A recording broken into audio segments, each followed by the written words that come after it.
10 years of APC.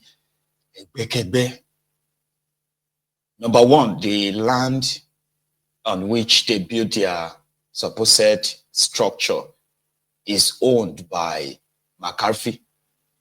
Yeah, you remember McCarthy? I think McCarthy was the former governor of Ebony, you know. She can't know, can't remember. Well, I shall know his face and I know his name. McCarthy. So the land where they build APC, supposedly where they have the APC secretariat, I mean, so PDP secretariat in Abuja, national secretariat, is not even owned by them.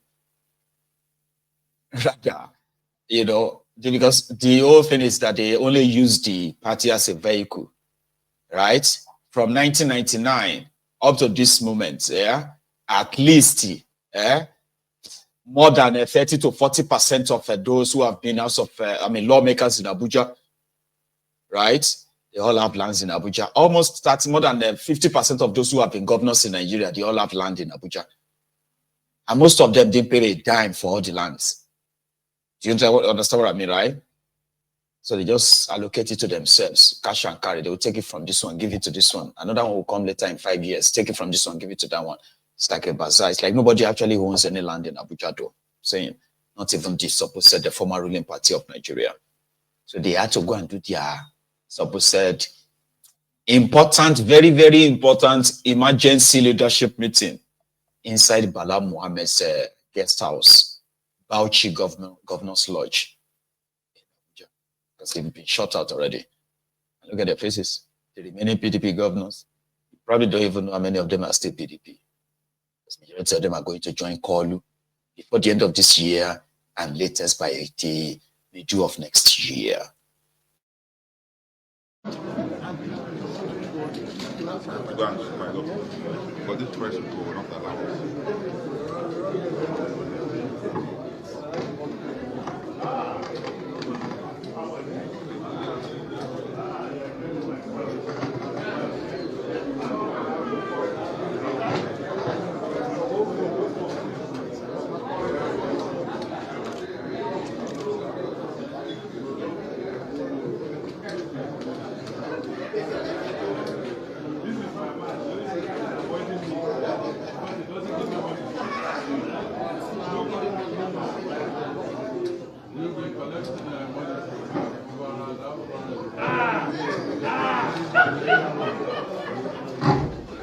Let's start making our way out.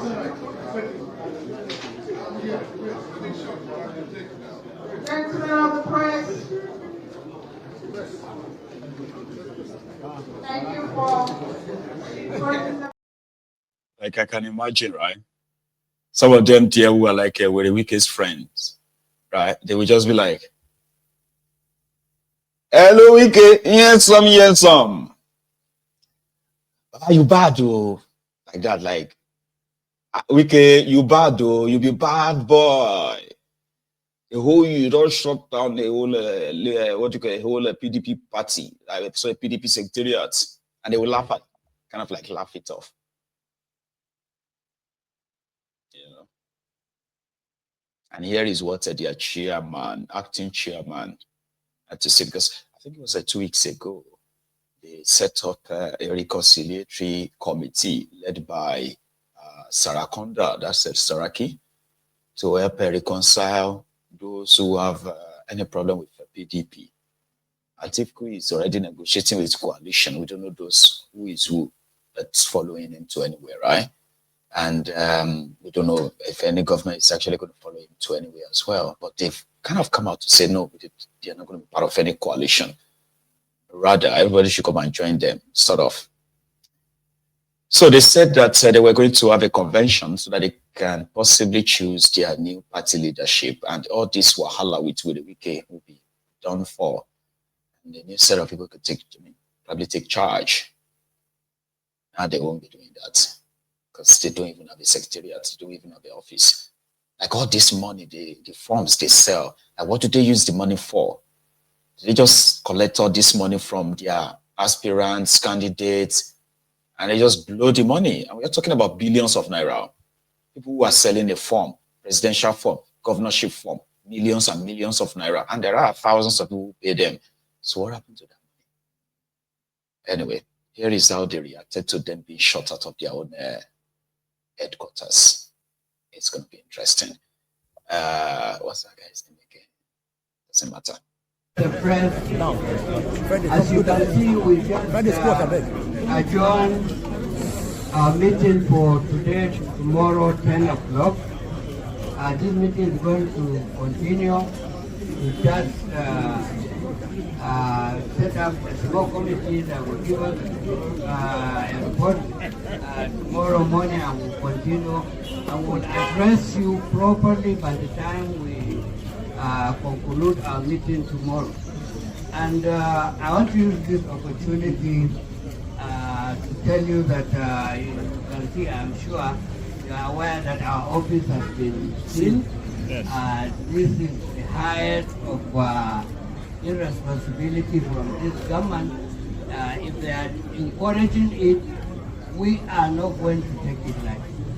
In fact, they can come and arrest all of us. We are ready for that.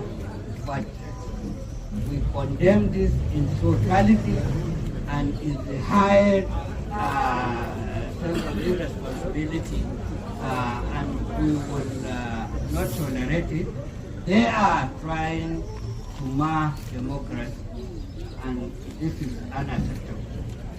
We condemn it, and we will make sure that they will have us content. Thank you. It's not holding tomorrow. It's Tomorrow, 10 o'clock. It's not holding. We are here. Next meeting. It's next meeting holding tomorrow.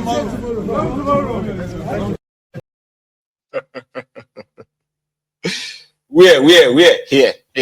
So Bauchi State Governor, and that is the terrorist sympathizer himself, Bala Muhammad as well. So he's the one who is going to be hosting the PDP temporarily until if they are able to beg Wike. So presently, you are likely going to, sort of henceforth, going forward, you are going to be hearing from Wike on how Soloma Kinde Ibadan betrayed him. And you know something, right? I'll tell you. They said Soloma Kinde Ibadan also want to run for president. And with the intention of Wike to continue to weaken PDP or Tifnumbu, which seemed to be like an agreement, an arrangement. You know, they said that Soloma Kinde Ibadan is now backtracking. And very soon, alarm go blow. Wike, you will see him on video, lambasting Soloma Kinde Ibadan. Agodi Emperor. I'm coming when Emperor Agodi no, like she. Anyway, so they say Soloma Kinde Ibadan want to run for president under PDP, and as it stands, he is in the best advantage to cut the excessiveness or the excesses of Wike in what Wike is now considering as a betrayal on the part of Soloma Kinde Ibadan. There was never supposed to be any other resolution than the one they agreed with it. Because according to Wike, the reason why you are seeing all these problems, right, was because he had an agreement with them. You know, this also person will be secretary of the party. This also person will be this in the party. Agreed. But he said immediately he left the meeting, Soloma Kinde Ibadan conspired with others. And they picked another person, a betrayer on his part. Instead of Soloma Kinde to actually speak on his behalf. Now he's calling him a betrayer. I'm just giving you a heads up, okay? So that you won't start acting suppressed. With a weekend, and there's a lot of fights in here. I told you now. It's already cooking. It's not a secret though. Right? So the whole thing still though, right? The whole thing still work in the interest of Wike, because the primary goal is to ensure that there will be no real opposition to Tifnumbu, and somehow the disabled PDP can't even save itself. You know what I mean? It can't save itself. regardless of saving orders. So Wike's job is done. So he's also angry with Solomon Makinde Ibadan because according to him, there were conditions that were supposed to be met by Fubara, right? As Wike continued to tighten the noose around him. You see, behind the scene, Wike has been having the upper hand. He has been tightening the noose around Fubara, yeah? That Fubara had to go and beg APC governors to lead him to go and beg Wike, in which they did. And Wike is feeling he's feeling cool about that. But now he has discovered that somehow, in between, until the declaration of the state of emergency and all of that. So when people were taking position on that, Solomon Makinde did not support him with Wike, despite the fact that he's aware of what transpired between him and Fubara. So right now, in a nutshell, right, Wike is really, really mad with Solomon Makinde Ibadan, and they used to be friends. They were co-members of the G-string governors at the time. So drama had plenty for front. I just make I tell you, right? Also, we have a winner. Not this while. We have always been saying, don't sit abroad and be telling people that Tinubu is doing well, when you would never live in that contraption. You will never move your business there. You will never relocate your family back to Nigeria. You sit comfortably in your comfortable homes in London, in New York, Washington, or Florida, even Texas, or maybe in the Caribbean, or wherever you are, far away from the place where the whole mess is taking place. And then you are loving Nigeria from abroad. And hypocrites, shame on you. If Tinubu has done well, if APC is doing well, or if APC has done well and Tinubu is doing well, I mean, you should be a symbol of somebody to say, I have seen it. Nigeria is better now. I'm going back to Obako. Somebody just took that literally. You know what I mean now? And that is this man who said he has lived in the UK for 33 years. Now is returning back to Nigeria because Tinubu has cleared IMF loan. Tinubu has Can you see? Can you see there? Can you see there? Yes. I want you to understand. I am checking out. I have finally made up my mind after 33 years in the United Kingdom. I am now going back to where I started from in 1993. Yes, I have spent 33 years of my life in the United Kingdom. I am now going back to my country for good. Yes, I don't know who this video is going to motivate, and I don't know which mind is going to change. But I have made up my mind. My country, Federal Republic of Nigeria, is getting better. Yes, Bola Ahmed Tinubu, the Jagaban one, APC leader, is putting Nigeria back. Is putting Nigeria back where it belongs.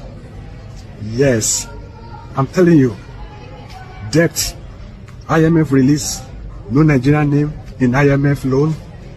Yes, inflation is going down. Our passport is being recognized. We are getting our respect back.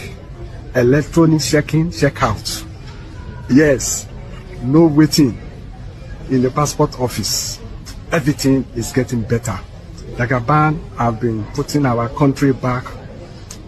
It's not new to me when PDP are joining APC. It's not new to me when all the political parties are abandoning their party and now going to APC, where Jagaban is the leader.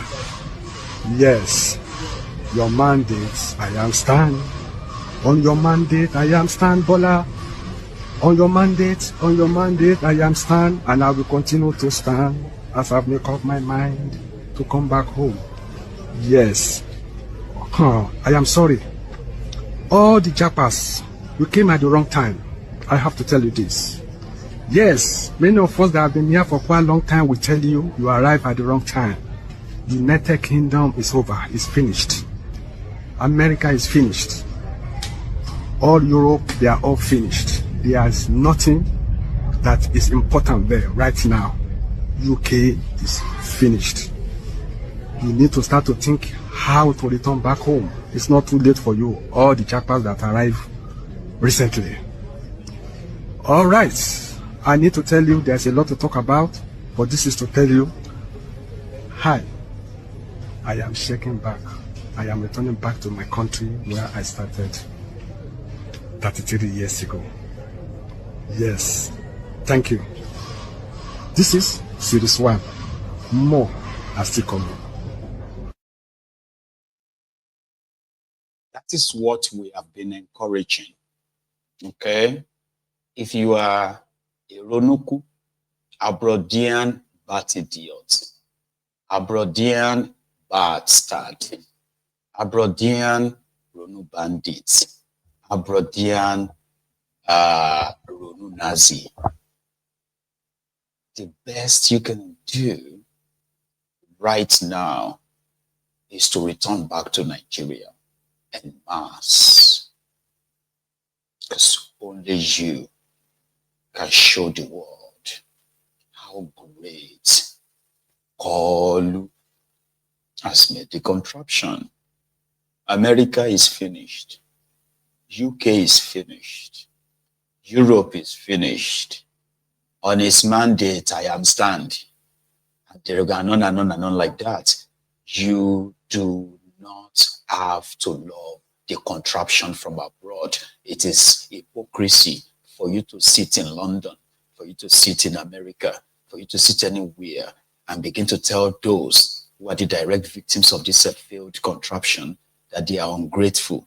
We need you as a very good example of a patriotic Nigerian. You get what I mean?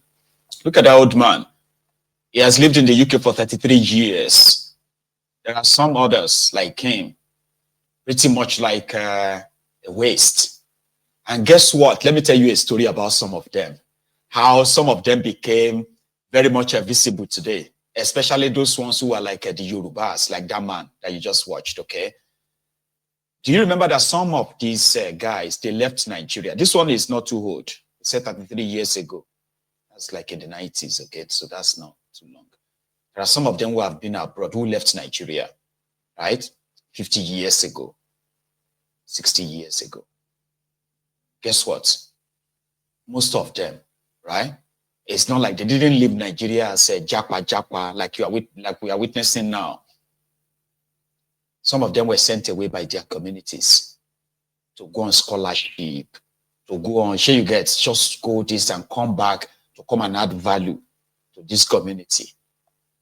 But unfortunately, many of them, they lost their tracks. They are old now, living off social benefits, where they give them £100 a week, maybe £80 a week. They'll give them gas money, give them money to go. You know what I mean? Like, they are older today. And why is that? Some of them lost their ways. And out of shame, right? They just decided to stay back. When you meet some of them for some time, like that one, we say he meet 33 years in the UK. If you don't be Jamaican before, we have many of them. When you look at them, they say they are Jamaicans. They are not Jamaicans. They are from Oshogbo, Ati, Ikere. Sure, you get what I mean now? We have many of them. So, yes, social media can't happen, right? And they started seeing a lot of you young people graduate, you know, with something to show. They don't have anything to show for it. Some of them ran into marriages that destroyed them. Some of them got involved in bad gangs and Lord, it destroyed them. Their families, their people back in Nigeria don't even know they are still alive until social media came. So when Bokwari became your president, Bokwari was like a punisher. When they said Bokwari was fighting corruption, you will realize that some of those who support Bokwari in London, they are old people. Most of them are Yorubas. Because to them, so many of you have a lot to share or show today because, why they have nothing? They've been living abroad for years. There's nothing to show for it. Nothing. So if you have a lot to show driving a nice car in Nigeria, and they said that the police is harassing you, these ones will say you must be a criminal before they start